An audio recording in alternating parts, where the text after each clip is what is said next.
मान्यवर, औलाद ना हो तो यही दुख होता है कि हमको संतान नहीं है, लेकिन संतान होने के बाद जब संतान उपेक्षा करती है, इससे बड़ा दुख दुनिया में कोई दूसरा नहीं। माँ बाप को जीवन में दो बार दुख होता है। पहली बार तो जब बेटी घर छोड़ती है, तब पत्थर दिल बाप के सीने में भी आंसुओं की धारा बह जाया करती है। डोली पर जब बेटी बैठती है तो माँ बाप की छाती फटती है। और दूसरी बार दुख तब होता है जब अपनी ही औलाद, अपना बेटा मुंह मोड़ता है, तो माँ बाप के जीवन में इससे बड़ा दुख कोई दूसरा क्या करते हैं हम लोग। जब हम छोटे थे, हमसे खाते पीते नहीं बनता था तो माँ बाप हमारा संरक्षण करते थे। सोचिए, आज के युवाओं से कह रहा हूं कि जब वो बूढ़े हो जाए और उनसे खाते पीते ना बने, तो क्या आपका फर्ज नहीं कि अपने माँ बाप का संरक्षण करो, अपने माँ बाप के ऋणों को अदा कर सको। एक बात ध्यान रखना, माँ बाप के ऋणों से मुक्ति पाना इतना आसान नहीं है। एक सज्जन को मैं जानता हूं, वो लाखों करोड़ों दान करते हैं, मेरे भक्त हैं, लाखों रुपए एक बार में दे दिया करते हैं। यदि उनसे कह दिया जाए कि फलानी जगह ये धर्म कार्य हो रहा है, आपको पैसा देना है, तो 2 मिनट नहीं लगाता है। लेकिन उस आदमी की आदत है, लाखों रुपए दान करके भी अपना नाम नहीं लिखाता है।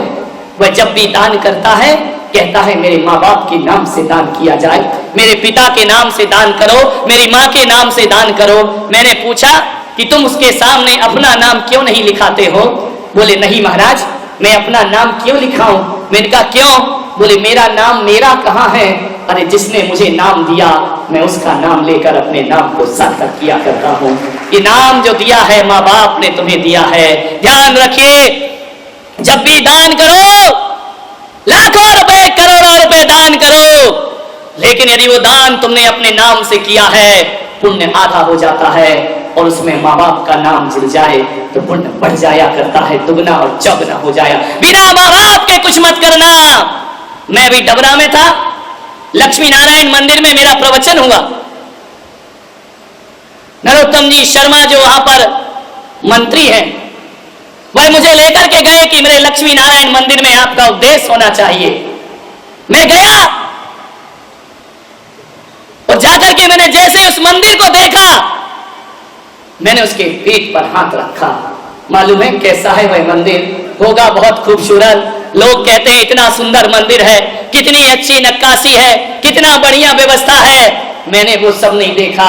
जैसे ही मैं मंदिर में पहुंचा तो मैं क्या देखता हूँ, मंदिर के दरवाजों में उनके माता पिता के स्टैच्यू लगे हुए हैं, हाथ जोड़कर वह भगवान के सामने खड़े। मैंने कहा ये किसकी मूर्ति है? मालूम है वो शख्स क्या बोलते हैं कि अंदर जो भगवान बैठा है वो दुनिया के लक्ष्मी नारायण है, बाहर जो खड़े हैं ये मेरे लक्ष्मी नारायण हैं। इन्होंने मुझे बनाया है, इसलिए मंदिर बनाने से पहले मैंने माँ बाप की मूर्तियों का निर्माण। धन्य होते हैं ऐसे लोग। अरे ऋण अदा करो माँ बाप का। नादान होते हैं वो लोग जो मंदिरों में जाकर भगवान को माथा टेकते हैं। मैं विरोध नहीं करूंगा, मैं खुद मंदिर में जाकर भगवान को माथा टेकता हूं, लेकिन एक बात कहूंगा ग्वालियर वालों कि मंदिरों में भगवान को हम नमस्कार करते हैं, पूजा करते हैं। एक बात तो कभी सोचा करो कि मंदिर में हम उस भगवान की पूजा करते हैं जिसको हम ही बनाते हैं और हम ही पूजने लगते हैं। अरे मंदिर में वो भगवान है जिसका निर्माण हम करते हैं, और घर में तो वो भगवान है जो हमारा निर्माण किया करते हैं, जिसने हमें बनाया है। मैं सोचता हूं कि पत्थर की भगवान से पहले जीते जागते भगवान की पूजा होना चाहिए, उनकी भक्ति होना चाहिए। उन्हें मन के मंदिर में बिठाइए, जहां कहीं भी कुछ करो।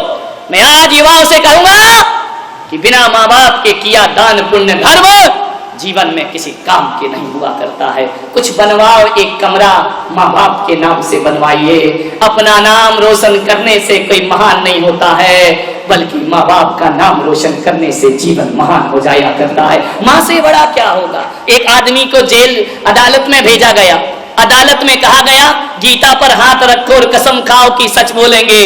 उसने कहा कि जज साहब, मैं गीता पे हाथ रख के कसम खा सकता हूं, लेकिन ये नहीं कह सकता हूं कि मैं सच बोलूंगा, क्योंकि ऐसा तो आपके दरबार में रोज हुआ करता है, और यदि आपको मुझसे सच सुनना है। तो जज साहब ने कहा हाँ, ये सच का दरबार है, तो बोले कानून के सामने यदि मैं सच बोलूंगा तो गीता पर हाथ तो रखना मेरे लिए कोई बड़ी बात नहीं है। मैं चाहता हूं मेरी 80 साल की माँ है, उसे अदालत में खड़ा करो। यदि मैंने उसके चरणों में हाथ रख दिया तो ये बंदा जिंदगी में कभी झूठ नहीं बोल पाएगा, क्योंकि मेरे लिए गीता से बड़ी मेरी माँ है, रामायण से बड़ी मेरी माँ है। मान्यवर, ऐसा कह के उसने अपनी माँ की कीमत नहीं बढ़ाई, बल्कि भरी अदालत में बेटे होने का दायित्व पूरा कर दिया। ध्यान रखिए, माँ से बड़ा कौन होता है। आपसे निवेदन करूंगा, आपके पास मोबाइल है, अधिकतर मोबाइलों में भगवान की फोटो है, मेरी फोटो भी लगा रखी है लोगों ने मोबाइलों में। मैं आपसे कहता हूं, चाहे मोबाइल हो या पर्स हो, किसी और की तस्वीर हो या ना हो, अपने माँ बाप की तस्वीर अपने पर्स में जरूर रखा करो। अपने माँ बाप की तस्वीर अपने मोबाइल में जरूर लगाओ। अपने माँ बाप की तस्वीर अपने लैपटॉप में लगा करके रखो। और जब जब वह तस्वीर देखो तो देख करके ये सोचना कि वो तस्वीर है जिसने मेरी तकदीर बनाई है। इस तस्वीर को मैं रोज सुबह उठ करके प्रणाम किया करता हूँ। आज डॉक्टर, इंजीनियर, IAS अफसर, IPS अफसर आप जो भी बनते हैं, ये मत सोचो कि आप अपनी काबिलियत से बने हैं। इसे बनाने में माँ बाप का भी बहुत गहरा हाथ हुआ करता है। उन्होंने अपने अरमानों का गला घोंटा है, उन्होंने अपनी आवश्यकताओं को कटौती की है, उन्होंने तुम्हारे लिए पैसा इकट्ठा किया है, तब जाकर के जिंदगी के इस ओहदे पर तुम पहुंचे। आज जो भी तुम हो, एक बात ध्यान रखना, मैं आज संत बनकर यहां प्रवचन कर रहा हूं, तो एक बात ध्यान रखिए, इसमें केवल मेरा हाथ नहीं है, इसमें हमारी माँ का भी बहुत बड़ा हाथ हुआ करता है। यदि परिवार सहयोग नहीं करता तो कौन माँ है जो अपनी औलाद को अपने से दूर कर सकती है। एक बात ध्यान रखना, कन्यादान तो हर माँ करती है, लेकिन बिरली होती है माँ जो बेटे का दान समाज के लिए कर दिया करती है। विचार करिए, मैंने घर छोड़ा, संन्यास लिया, मेरी माँ ने कहा कि मैं भी तुम्हारे साथ रहूंगी। मैं ना नहीं कर पाया। दुनिया की नजरों में कुछ भी हो, लेकिन मैं एक चीज कह सकता हूं कि मैंने घर छोड़ा है भगवान के लिए और उसने घर छोड़ा है औलाद के लिए। ध्यान रखिए,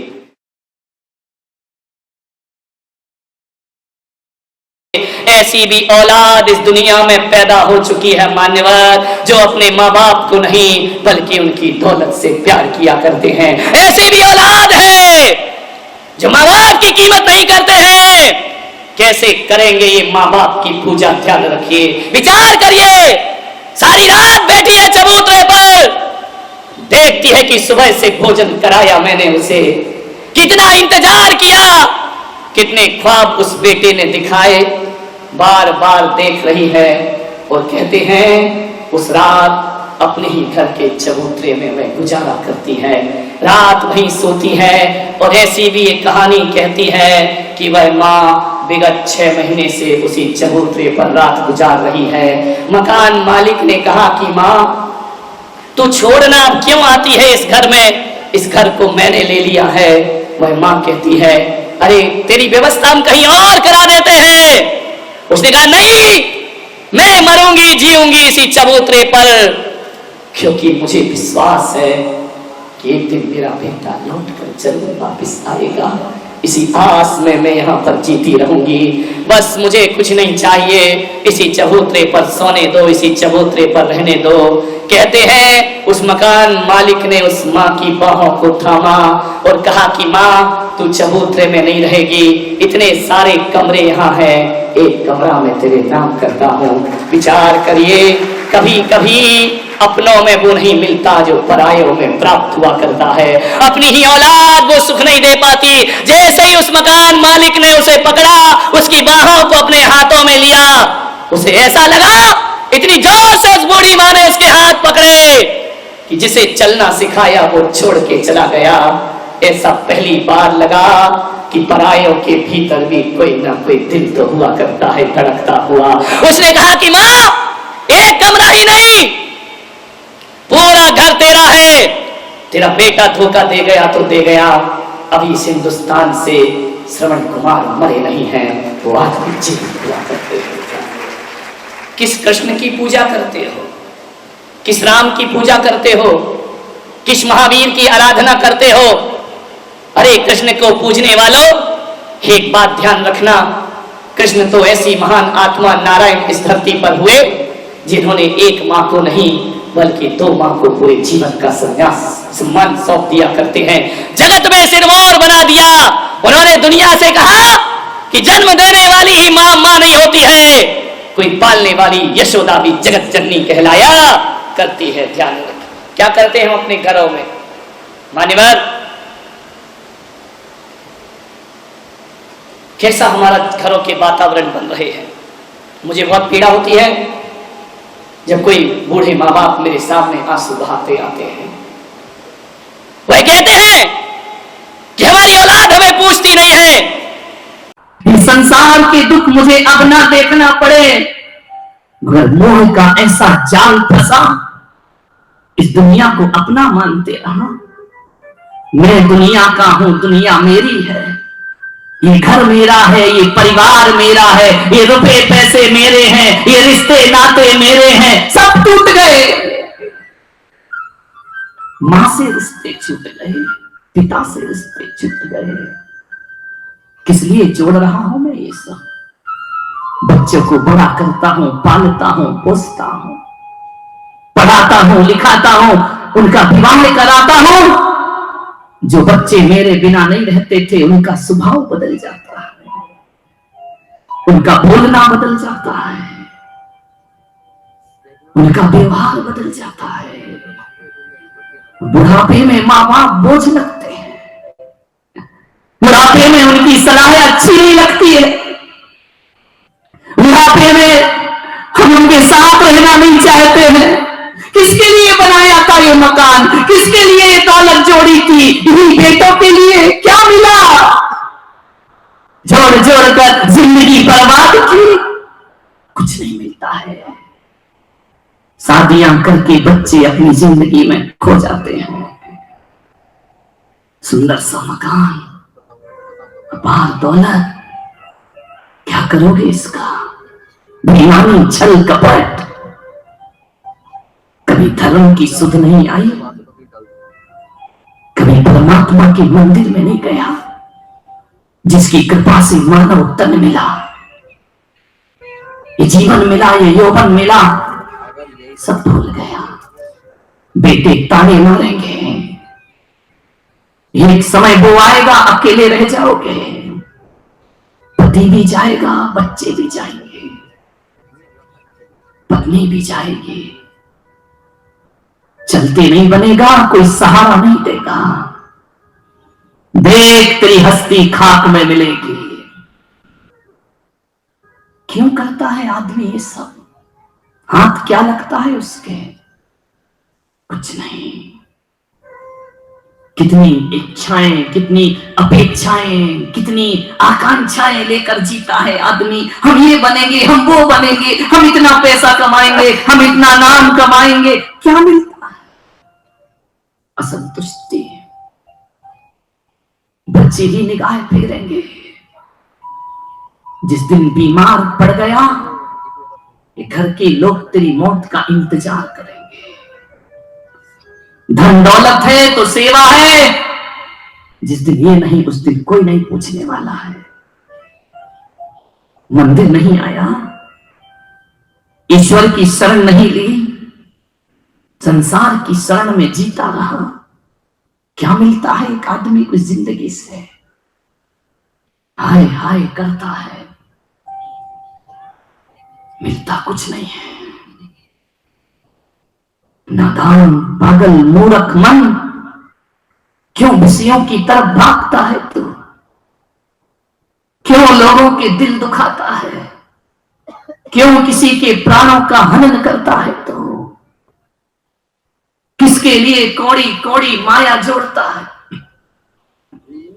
काल का तमाचा जब पड़ेगा सब धरा रह जाएगा।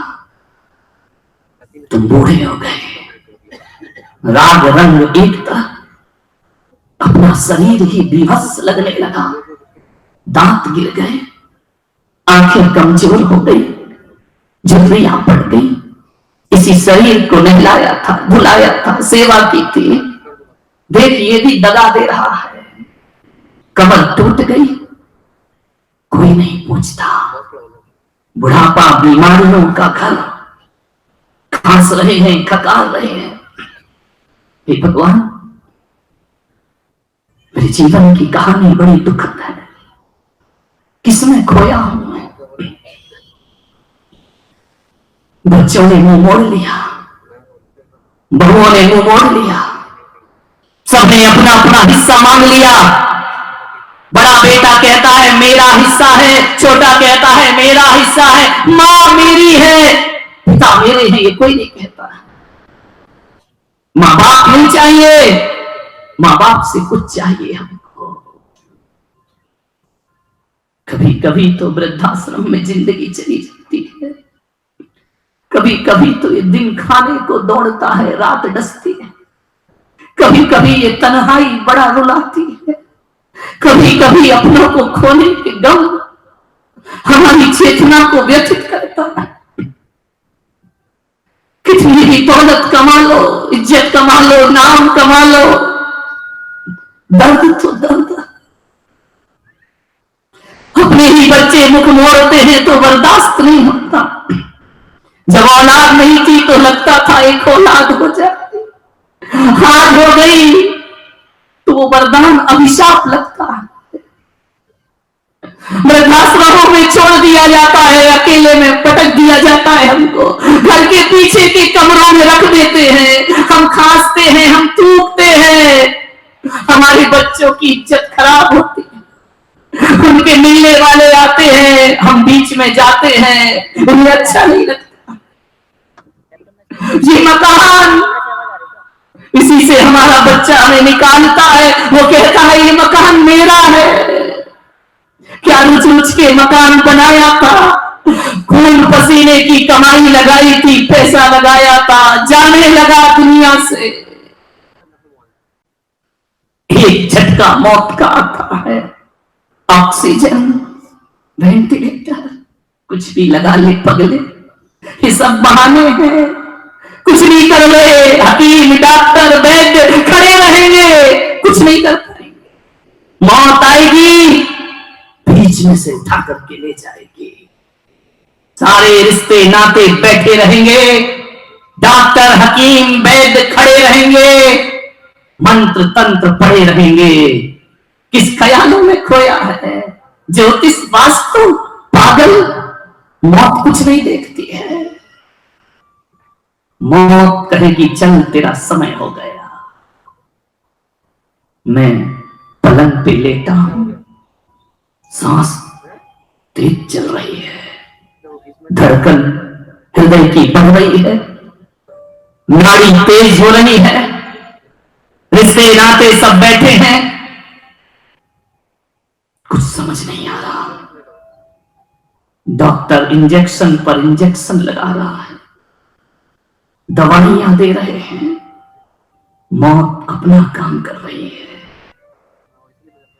बच्चे हाथ पकड़े बैठे हैं, पत्नी सिरहाने बैठी है, डॉक्टर दवाई कर रहे हैं। मैं चला, मेरा समय हो गया, मैं चला। हम मौत मनाता है, रो रहे हैं परिवार के लोग, मैं चला, सब छोड़ करके चला। याद करो अपनी मौत को, मौत हंस रही है, पागल। डॉक्टर क्या करेगा, दवाई क्या करेगी, चल तेरा समय हो गया। और देखते देखते पैर ठंडे पड़ने लगे। मुझे बचा लो, मुझे जीवन दे दो। पैर ठंडे हो रहे हैं, हाथ ठंडे पड़ रहे हैं, पेट ठंडा हो रहा है। मौत आ रही है, देखते ही देखते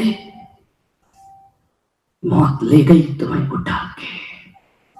रोने लगा परिवार, बिलखने लगे लोग, अर्थी बन रही है। अस्पताल से घर पे लाके डाल दिया, बाहर के कमरे में। अब ये मुर्दा है, इसे अंदर नहीं ले जाएंगे। बाहर ही अर्थी बन रही है, रो रहे हैं। मोहल्ले वाले आ गए, पड़ोसी आ गए, जो तुझसे जलते थे वो भी जलाने आ गए। सब इकट्ठे हो गए, कल तक जो बात नहीं करते थे वो तेरे घर को घेर करके खड़े हैं। धुआं हो रहा है, अग्नि जल रही है, एक मटकी, तेरी तैयारी हो गई, ये हीरे मोती की अंगूठियां उतारी जा रही है, ये चेन उतारी जा रही है। मकान तुझे देख करके हंस रहा है कि देख पागल, मुझे बनाया था, मैं खड़ा हूं, तू चला। दौलत देख देख करके हंस रही है। रो रहे हैं रोने वाले, बांसों की सेज पर सो जा, डल्लभ के गद्दे में बहुत रात गुजार ली। घास फूस पर लिटा दिया गया, कफन उड़ाया जा रहा है, फूल चढ़ाए जा रहे हैं, और चली मेरी अर्थी इस घर को छोड़कर, हमेशा हमेशा को मेरे बच्चे, मेरी पत्नी, मेरा परिवार, कुछ नहीं देखा मौत ने, और शमशान की यात्रा शुरू हो गई।